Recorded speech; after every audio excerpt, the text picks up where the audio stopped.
नमस्कार। Justice for Nirbhaya में आप सबों का स्वागत है। यह एपिसोड जस्टिस फॉर निर्भया का मेरा आखिरी एपिसोड है और इसी एपिसोड के सहारे हम कई सवाल छोड़कर जा रहे हैं। जो सवाल बिहार की 14 करोड़ जनता और इस देश की जनता को गाहे बगाहे फेस करना होगा। अब इस मामले में कोई भी ऐसी स्टोरी हम फाइल नहीं करेंगे जो स्टोरी आपको ऐसा लगेगा कि संतोष जी का ये रिसर्च का स्टोरी है। अब हम नीट मामले में वही स्टोरी फाइल करेंगे जो सीबीआई के द्वारा पेश किया जाएगा। जब सीबीआई प्रस्तुत करेगी तब, चाहे किसी की गिरफ्तारी हो, किसी के खिलाफ वारंट का मसला हो, या जो भी एक्शन होगा ना, या किसी की जमानत हो, तो फिर मतलब रूटीन जो खबर है वही खबर हम आपको दिखाएंगे। बाकी अब कोई इस तरीके की खबर से आपको हम दूर दूर तक परेशान नहीं करेंगे। स्वाभाविक तौर पर यह खबर अपने आप में एक कह सकते हैं कि मेरे पत्रकारिता जीवन के लिए अनोखा रहा, अद्भुत रहा। इसी तरह की बातें हम कल्पना में भी नहीं सोच सकते हैं कि एक परिवार एक साजिश का हिस्सा बने रहे या एक साजिश के साथ खड़े रहे, इसके लिए अपनी बेटी तक को दांव पर लगा देगा, ये कल्पना से परे की बात है। इसलिए हम इस खबर को उस हद तक लगे रहे कि पब्लिक डोमेन में तो सच्चाई आनी ही आनी चाहिए। तो आज जो हम सच्चाई आपको बयां करने जा रहे हैं ना,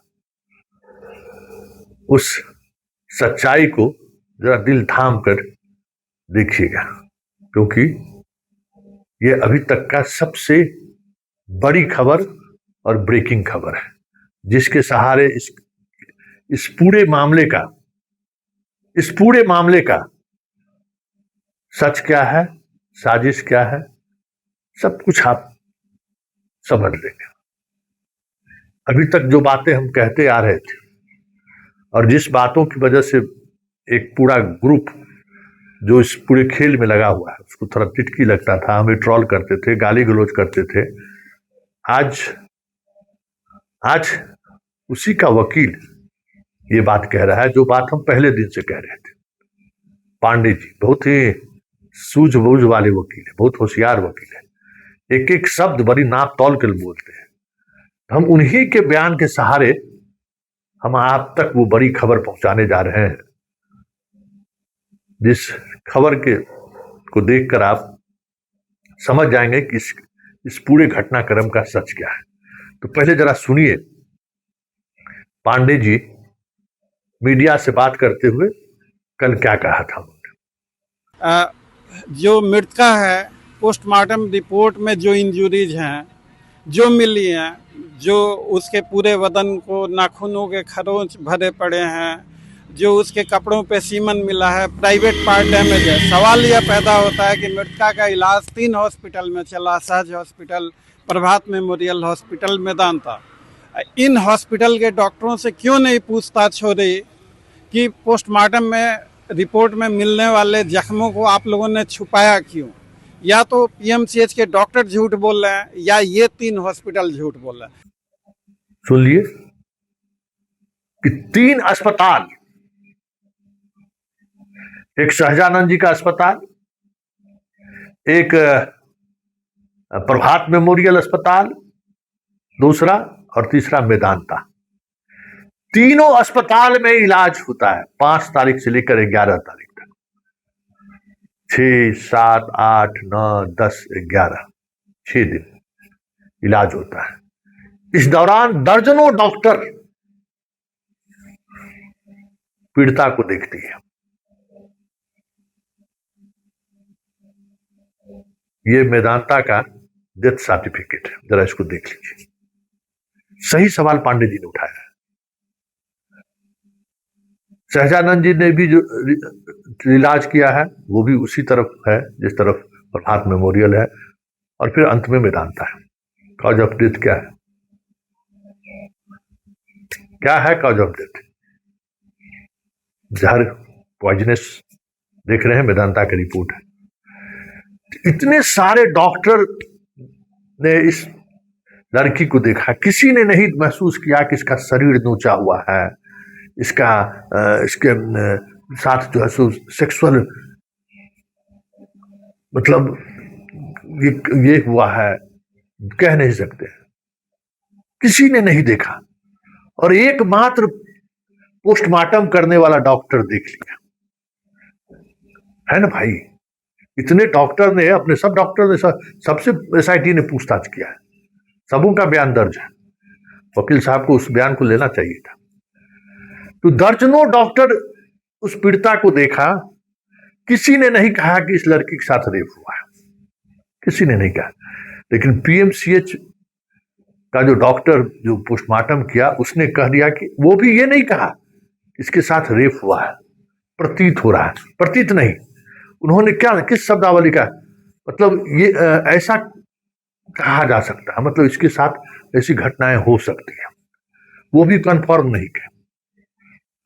और जिस तीनों अस्पताल ने जिस लड़की के अंडरगारमेंट्स में कहीं दूर दूर तक स्पर्म नहीं देखा, वो स्पर्म फॉरेंसिक लैब में पहुंच गया, ठीक है ना। और वहां से स्पर्म की बात आ गई कि वो हुआ। अब जरा इसका मतलब ये जो पूरे घटनाक्रम है ना, अब जरा इसका अब हम परत दर परत खुलासा कर देते हैं कि ये चीजें हुई कैसे। 12 डॉक्टर का रिपोर्ट एक तरफ, एक डॉक्टर का रिपोर्ट एक तरफ। 12 डॉक्टरों को नहीं दिखा, एक डॉक्टर को दिख गया। इस पूरे डॉक्टरों के चेन में एक डॉक्टर 12 जनवरी से लापता है, जिसको सीबीआई खोज रही है, समझे। वो डॉक्टर है उस अस्पताल का, जिस अस्पताल के एक डॉक्टर पर गंभीर आरोप लगा, मुझ पर भी आरोप लगा कि उसको बचाने की कोशिश करते हैं। उसी अस्पताल का एक डायरेक्टर डॉक्टर राजू, ठीक है ना, प्रभात मेमोरियल अस्पताल में एक डायरेक्टर ये भी है, जैसे वो सतीश दूसरे डायरेक्टर है। ये डायरेक्टर 12 जनवरी से अस्पताल से गायब है, बिना किसी सूचना के। और सीबीआई इनको भी नोटिस जारी किया है कि आप हाजिर होइए। एसआईटी की टीम भी जब इस बात की तस्दीक होने लगी, तो एसआईटी भी इनको खोज रही थी। ये कंकरबाग के अपने क्लिनिक पर भी नहीं दिख रहे हैं, जो हमें जानकारी है। अब ये डॉक्टर राजू रंजन है कौन? ये डॉक्टर राजू रंजन जिस वक्त लड़की का पोस्टमार्टम भी नहीं हुआ था, उस वक्त प्रभात मेमोरियल के जो महिला डॉक्टर है, उसको एक निरंजन नाम के कर्मचारी के पर फोन करके डॉक्टर से बात करती है, महिला डॉक्टर से, करे इस लड़की के साथ तो गैंग रेप हुआ है, तुम लोग कैसे इलाज किए हो? तो डॉक्टर ने कहा कि ऐसा तो सर कुछ हम लोगों ने नहीं देखा था, यहां तो ऐसा कुछ नहीं हुआ है, नहीं तुम लोग गलती किए हो। सीबीआई उस निरंजन से, जिसके मोबाइल पर फोन हुआ था, उस निरंजन से 5 घंटा पूछताछ किया। बात समझ जाइए, 5 घंटे तक पूछताछ किया। और उस महिला डॉक्टर जिससे डॉक्टर जनाब बात किए थे, उससे दोनों का जो कन्वर्सेशन हुआ है, उसको लेकर सीबीआई ने उस महिला डॉक्टर से भी पूछताछ की है। महिला डॉक्टर ने भी बताया कि हाँ ऐसे ऐसे उनका फोन आया था, उन्होंने हमें बताया है। और देखिए ये डॉक्टर कितना चतुर है, ये फोन भी अपने एक स्टाफ के फोन से करते हैं, एक प्रभात मेमोरियल के दूसरे स्टाफ के फोन पर, और वहां से ये बात होती है। हालांकि टेक्नोलॉजी के जमाने में सब कुछ पता चल जाता है, कितने भी होशियारी करिए, पुलिस और सीबीआई चाहे तो आराम से पकड़ सकती है, लेकिन इसकी चर्चा तक नहीं है। एक और स्टाफ है जो प्रभात मेमोरियल में काम करते थे, बहुत चीख चीख कर बोल रही थी, लेकिन सीबीआई 5 घंटा पूछताछ किया, उसके फिर दोबारा वो नहीं दिखाई दिया।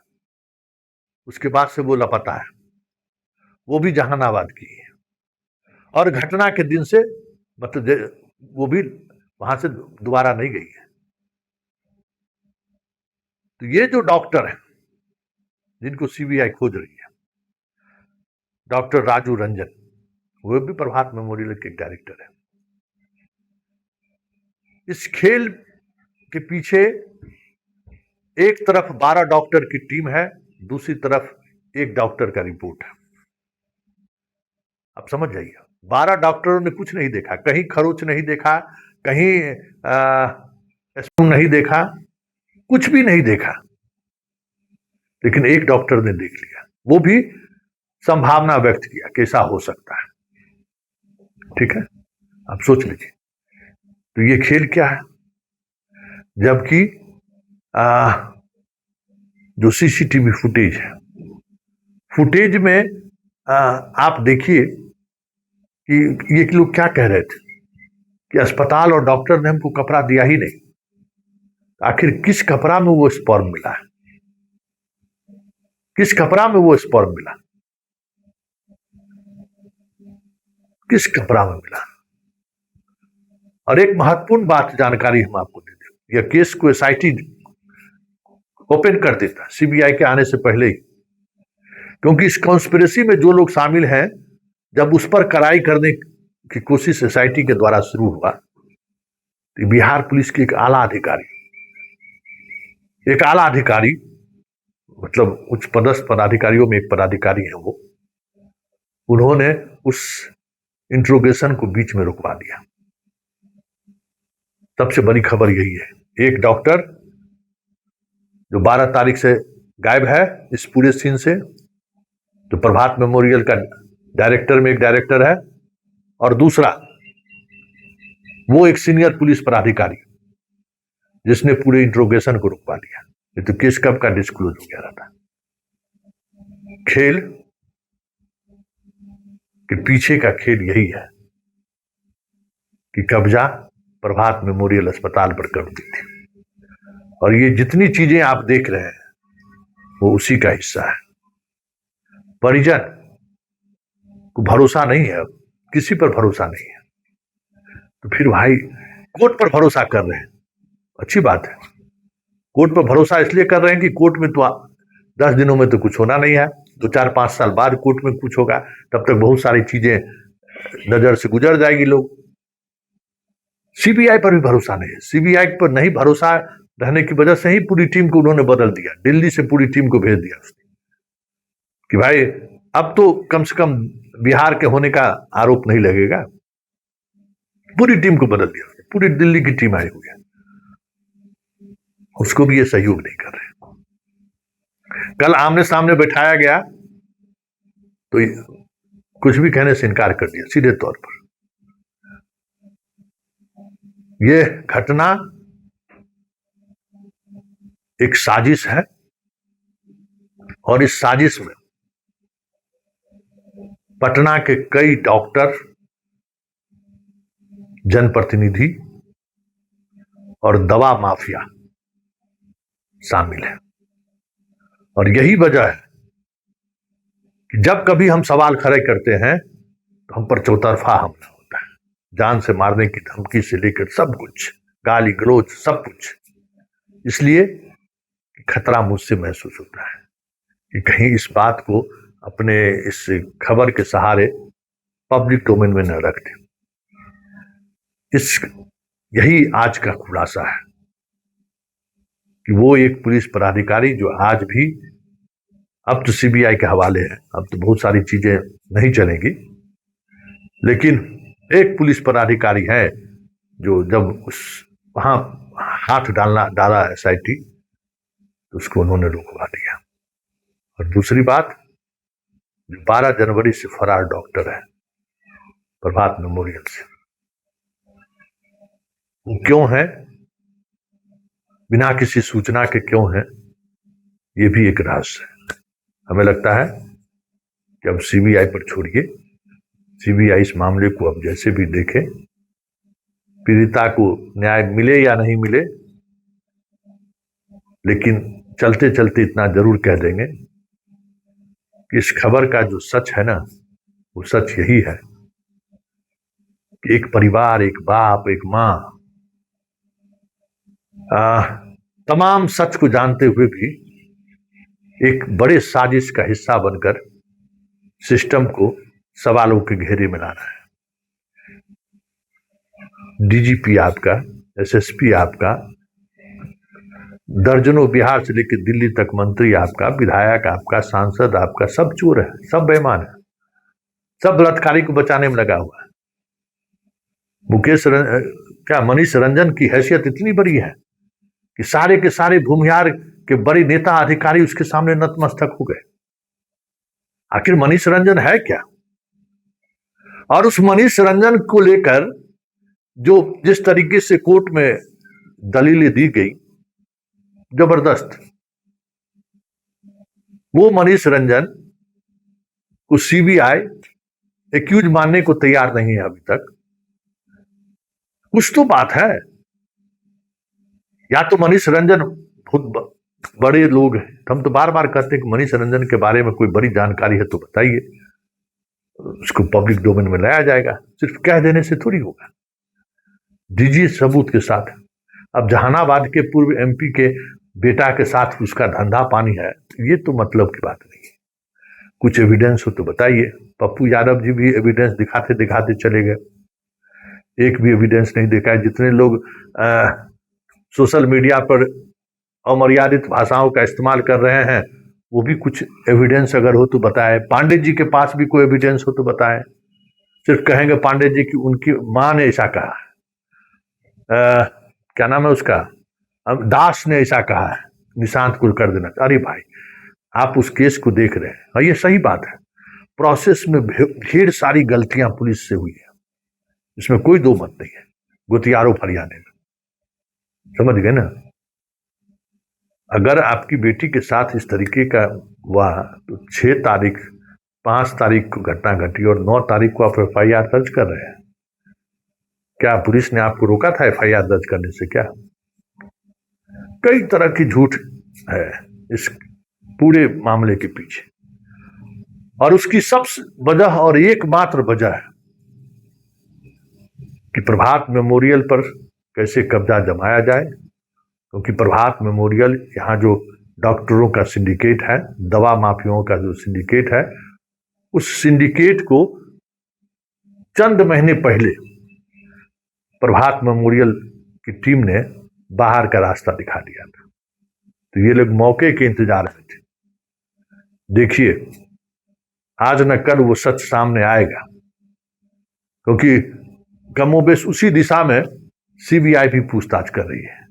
उन्हीं लोगों का तस्वीर मामा को दिखाया है जो लोग साजिश में शामिल थे, ऐसा सीबीआई मान रही है। इसलिए मामा सहमा हुआ है, इसलिए वकील साहब सहमे हुए हैं।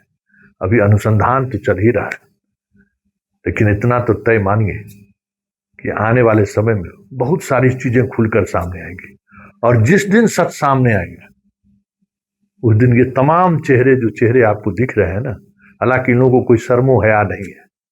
क्योंकि मेरा अनुभव यही रहा है कि इस समाज में सही और गलत क्या है, इसको लेकर जो एक क्लियरिटी होनी चाहिए ना, वो नहीं है। अरे अपने समाज के लोग हैं, चलो इनके साथ खड़े हो जाए। बहुसंख्यक लोग ऐसे ही लोग हैं, इसलिए ये समस्याएं हो रही है। चलिए, जस्टिस फॉर निर्भया में फिलहाल इतना ही। इजाजत दीजिए, नमस्कार।